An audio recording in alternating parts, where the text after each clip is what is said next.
श्री शिवाय नमस्तुभ्यम। आप सभी को मौनी अमावस्या की हार्दिक शुभकामनाएं। आज माघ मास की अमावस्या तिथि है और इसे मौनी अमावस्या के नाम से जाना जाता है। आज की इस वीडियो में आप सुनेंगे मौनी अमावस्या की पौराणिक कथा। मौनी शब्द का अर्थ है मौन रहना और अध्यात्म में मौन रहने का विशेष महत्व और लाभ बताया गया है। मौन रहना एक आध्यात्मिक साधना की तरह है। मौनी अमावस्या में भी मौन रहने की सलाह दी जाती है। इस दिन मौन व्रत धारण करने से आत्मा की शुद्धि होती है और मन शांत होता है। मौन रहकर व्यक्ति ध्यान और आध्यात्मिकता की ओर अग्रसर हो सकता है। मौनी अमावस्या ध्यान, योग और साधना के लिए सबसे उत्तम दिन माना गया है। माना जाता है कि इस दिन ध्यान और भक्ति से भगवान विष्णु और भगवान शिव की कृपा प्राप्त होती है। इसके अलावा मौनी अमावस्या पितरों को प्रसन्न करने और उनकी आत्मा की शांति के लिए भी अर्पित है। इस दिन तर्पण, पिंडदान और अन्नदान से पितरों की कृपा प्राप्त होती है। अब आइए सुनते हैं मौनी अमावस्या की कथा। इस कथा को सुनते अथवा पढ़ते समय आप अपने हाथ में लाल पुष्प रखें और जब कथा समाप्त हो जाए तब पूरी श्रद्धा के साथ यह पुष्प भगवान के चरणों में अर्पित करें। कांचीपुरी नाम के नगर में देवस्वामी नाम का एक ब्राह्मण रहता था और उसकी पत्नी का नाम धनवती था और पुत्री का नाम गुणवती था। उसके 7 पुत्र थे। देवस्वामी ने अपने 7 पुत्रों का विवाह कर दिया। इसके पश्चात अपनी पुत्री के विवाह के लिए योग्य वर की तलाश हेतु उसने अपने बड़े लड़के को बाहर दूसरे देश भेज दिया। इधर देवस्वामी ने भी अपनी पुत्री गुणवती की कुंडली एक ज्योतिषी को दिखाई। ज्योतिषी ने गुणवती की कुंडली देखकर कहा कि ब्राह्मण देवता, आपकी पुत्री की कुंडली में तो दुर्भाग्य लिखा है। आपकी पुत्री की कुंडली में विवाह का योग ही नहीं है। यदि इसका विवाह हुआ भी तो सप्तपदी होते होते ही आपकी कन्या विधवा हो जाएगी। यह सुनकर देवस्वामी अत्यंत दुखी हुए और ज्योतिषी से इस योग के निवारण का उपाय पूछने लगे। ज्योतिषी ने उपाय बताकर कहा कि इस योग का निवारण सिंगल द्वीप निवासिनी सोना नाम की दोबन को घर बुलाकर उसकी पूजा करने से ही संभव हो पाएगा। ज्योतिषी के मुंह से ऐसी बात सुनकर देवस्वामी ने अपने सबसे छोटे बेटे के साथ अपनी पुत्री को सोना दोबिन के घर लाने के उद्देश्य से सिंगल द्वीप जाने के लिए तैयार किया। अब वे दोनों भाई बहन समुद्र के तट पर पहुंचकर समुद्र पार करने का उपाय सोचने लगे, लेकिन समुद्र बहुत विशाल था। उन्हें कोई उपाय नहीं सूझ रहा था।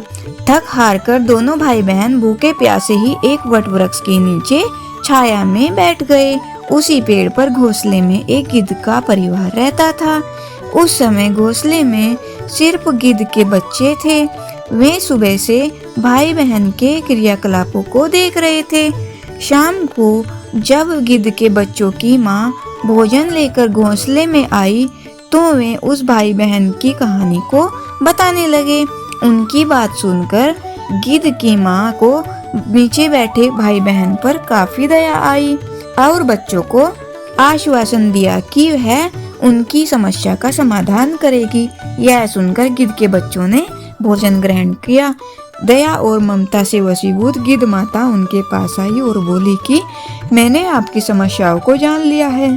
इस वन में जो भी फल फूल मिलेगा मैं आपके लिए ले आती हूँ तथा प्रातःकाल में आपको सिंगल द्वीप दोबिन के पास पहुँचा दूंगी।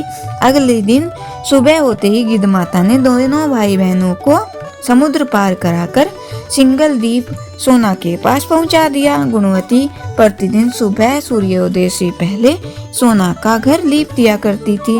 एक दिन सोना ने अपनी बहुओं से पूछा कि प्रतिदिन सुबह हमारा घर कौन लीपता है? तो बहुओं ने तारीफ बटोरने के लिए कहा कि हमारे अलावा और कौन ऐसा करेगा। लेकिन सोना को अपनी बातों पर यकीन नहीं हुआ और वह यह जानने के लिए पूरी रात जागती रही। तभी उसने सुबह गुणवती को घर साफ करते हुए देख लिया और उससे उसकी परेशानी पूछी तो गुणवती ने अपनी परेशानी बताई, जिसे सुनकर सोना चिंतित हो गई और उसके घर जाकर पूजा पाठ करने के लिए तैयार हो गई। घर से निकलने से पहले उसने अपनी बहू से कहा कि यदि मेरी अनुपस्थिति में किसी की भी मृत्यु हो जाए, उसके शरीर को नष्ट मत कर देना। क्षण भर बाद ही दोनों अतिथियों के साथ सोना धोबिन कांचीपुर पहुंच गई। दूसरे दिन गुणवती का विवाह संपन्न हुआ और सप्तपदी होते होते उसके पति की मृत्यु हो गई, जैसा कि गुणवती के भाग्य में लिखा था। तब सोना धोबन ने अपने संचित पुण्य का फल गुणवती को दान देकर उसके पति को जीवित कर दिया और उन्हें आशीर्वाद देकर वह सिंगलदीप के लिए रवाना हो गई। संचित पुण्य के क्षीण होने से सोना के घर उसके पुत्र, दामाद और पति की मृत्यु हो गई। यह जानकर नया पुण्य संचित करने के उद्देश्य से सोना धोबन रास्ते में एक जगह रुक गई। नदी के किनारे पर स्थित एक पीपल के वृक्ष की छाया में भगवान श्री हरि का और भगवान शिव का पूजन उसने किया और पीपल के वृक्ष की 108 परिक्रमाएं की। इतना करते ही सोना धोबन के पुत्र, दामाद और उसके पति पुनर्जीवित हो गए।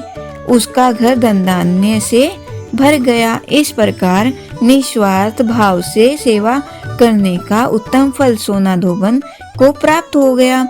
इस प्रकार किसी भी अमावस्या तिथि पर या मौनी अमावस्या के दिन किसी पवित्र नदी में स्नान करके विधिवत भगवान विष्णु जी की पूजा अर्चना करने और पीपल के पेड़ की परिक्रमा करने से मनोवांछित फल की प्राप्ति होती है तथा परिवार के सदस्यों पर भगवान विष्णु जी का आशीर्वाद सदैव बना रहता है।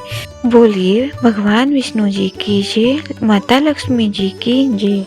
मौनी अमावस्या पर अमावस्या माता की कथा सुनने से अनंत फलों की प्राप्ति होती है। तो आइए सुनते हैं अमावस्या माता की कथा।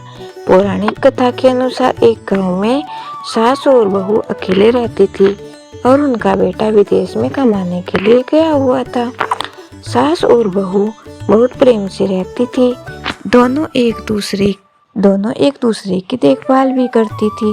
एक दिन बहू ने खाना नहीं खाया, तब सास पूछने लगी कि बेटा आज तुमने खाना क्यों नहीं खाया। तब बहू कहने लगी कि सासू माँ, आज मेरा अमावस्या माता का व्रत है, इसलिए मैंने खाना नहीं खाया। तब सास ने कहा कि बहू, यह व्रत क्या है और इस व्रत को करने से क्या फल मिलता है, यह मुझे भी समझाओ। तब बहू कहने लगी कि सासू माँ, अमावस्या माता का व्रत करने से बहुत पुण्य मिलता है। घर में अन्न का भंडार भरा रहता है, सुख शांति बनी रहती है और अटल सुहाग मिलता है, पुत्र की प्राप्ति होती है। इसी तरह से 3 पनौती अमावस्या माता का व्रत भी रखा जाता है। इस व्रत में हर वर्ष अलग अलग खाना खाया जाता है और भगवान विष्णु के मंदिर में चढ़ावा चढ़ाया जाता है या फिर किसी ब्राह्मण को दान दक्षिणा दी जाती है। इस व्रत में पहले शक्कर, घी और चावल से बना खाना खाया जाता है। पहले साल व्रत पूर्ण होने के बाद 1.25 किलो चावल और 1 कटोरी घी, 1 कटोरी शक्कर किसी ब्राह्मण देवता को दान दिया जाता है। दूसरे साल जौ, घी और शक्कर से बना खाना खाया जाता है। इसी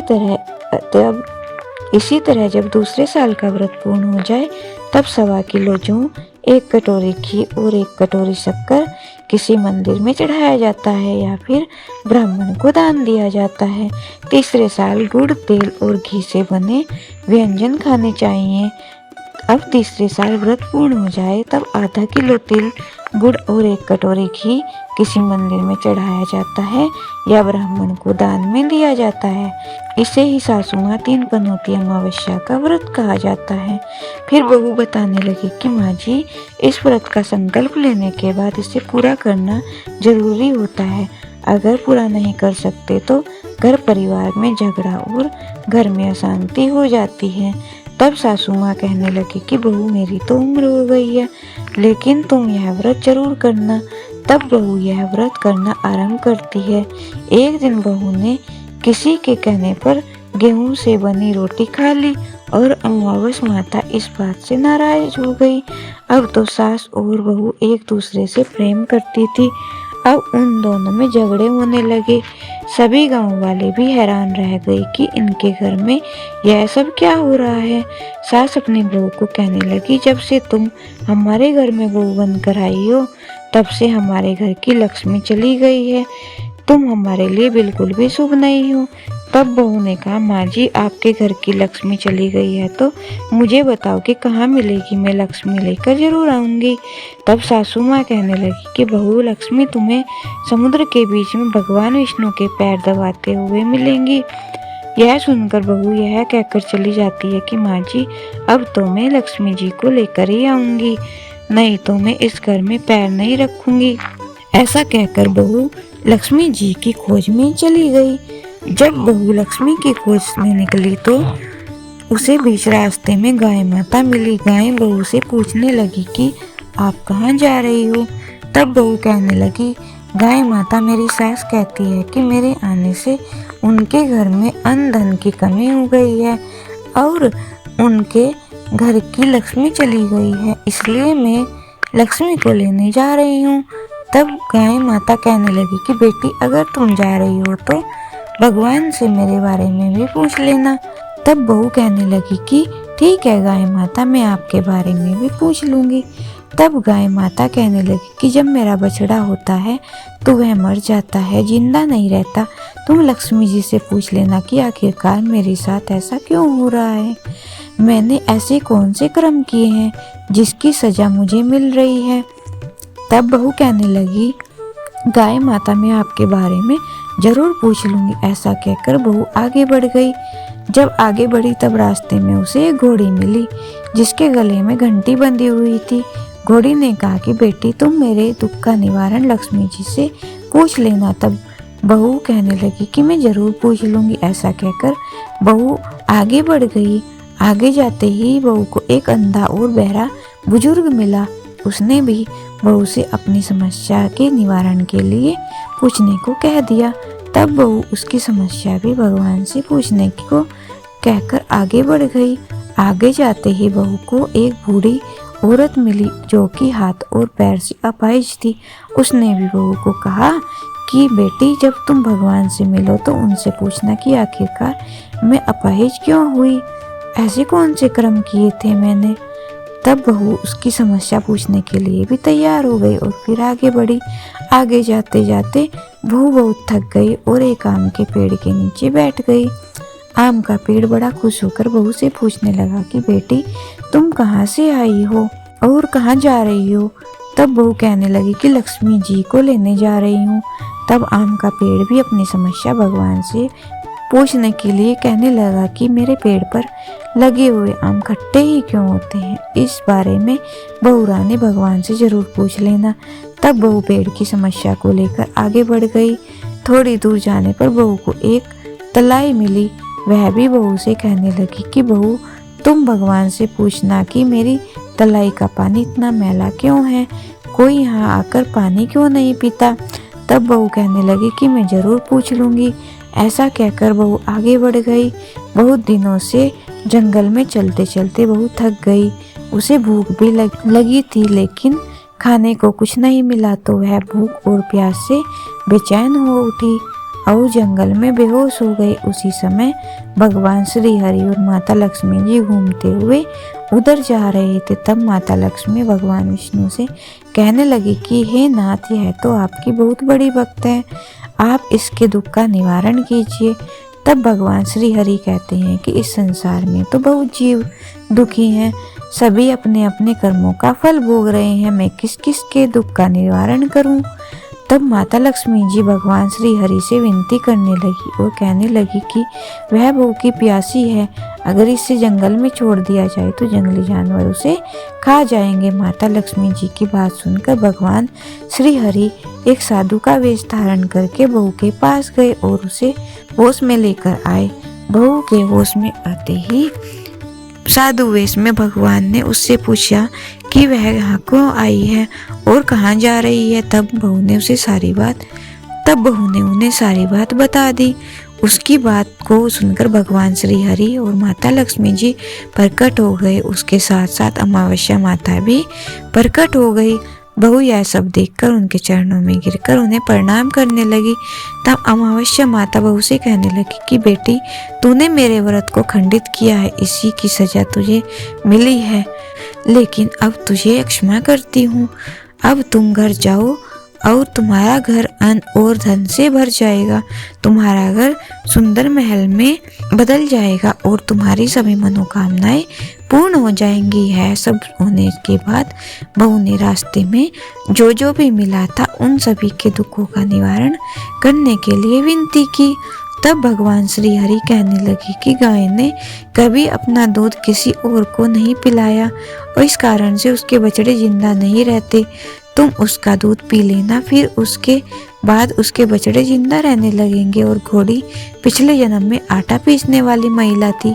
वो किसी को आटा पीस कर नहीं देती थी, इसलिए उसके गले में चक्की के पात बंधे हुए हैं। तुम उसके पात खोल देना, वो बिल्कुल ठीक हो जाएगी। और वह बुजुर्ग कभी भगवान के मंदिर नहीं आया, ना ही कभी उसने भगवान के भजन सुने। तुम उसे ले जाकर मंदिर में दर्शन करवा देना, इससे वह ठीक हो जाएगा। अपाहिज महिला, उसने कभी अपनी जवानी में दान पुण्य नहीं किया, उसकी यह सजा मिली है। तुम उससे कुछ भी दान करवा दे, उसकी विकलांगता दूर हो जाएगी। और वह आम का पेड़, उसने तो कभी अपने पेड़ से आम किसी बच्चे को खाने नहीं दिए, इसी कारण उसके सभी आम खट्टे होते चले गए। अब तुम उस पेड़ का आम खा लेना और उसके बाद उस पेड़ के आम मीठे आने लगेंगे। तलाई का पानी पिछले जन्म में देवरानी जेठानी थी, जो हमेशा झगड़ा करती थी, उसलिए उसका पानी मैला है। तुम उसका पानी पी लेना तो वह तलाई शुद्ध हो जाएगी, फिर लोग वहां आकर पानी पी लेना लगेंगे। इस प्रकार बहू ने भगवान विष्णु, माता लक्ष्मी जी को और अमावस्या माता को प्रणाम किया, उन्हें धन्यवाद दिया और अपने घर के लिए तैयार हो गई। रास्ते में उसे जो भी मिला उनकी सभी समस्या भगवान के अनुसार वह दूर करती चली गई। सभी ने उसे भर भर कर आशीर्वाद दिए। घर पहुंचते ही उसका टूटा फूटा घर एक सुंदर महल में बदल गया। उसके घर में अब अन्न और धन के भंडार भर गए। अब बहू ने सासू माँ से कहा कि सासू माँ, आपने तो सच में कहा था कि मैं आपके लिए शुभ नहीं हूँ। मेरे जाने से ही आपके घर में लक्ष्मी आई है, आप यहाँ रहें, मैं मरने जा रही हूँ। तब सास ने कहा, बेटी, यह सब तुम्हारी अमावस्या माता के व्रत करने का ही फल है जो हमें मिला है। तुम यहीं पर रहो, अब तुम यहाँ से कहीं नहीं जाओगी। इस प्रकार सास और बहू खुशी खुशी रहने लगी। और फिर एक दिन सास का बेटा भी विदेश से वापस लौट आया। फिर क्या था, घर में जब उसने खूब धन दौलत और धन के भंडार देखे, तब उसकी माँ ने सारी बातें अपनी बेटे को बता दी। इस प्रकार वे लोग खुशी खुशी रहने लगे और तीनों मिलकर अमावस्या माता के व्रत को रखने लगे। प्रेम से बोलिए अमावस्या माता कीजिए। हे अमावस्या माता, आप सभी की रक्षा करें। इस कथा को कहने, सुनने और ओंकारा भरने वाले सभी पर अपना आशीर्वाद बनाए रखें। बोलिए अमावस्या माता कीजिए, विष्णु भगवान कीजिए, लक्ष्मी माता कीजिए।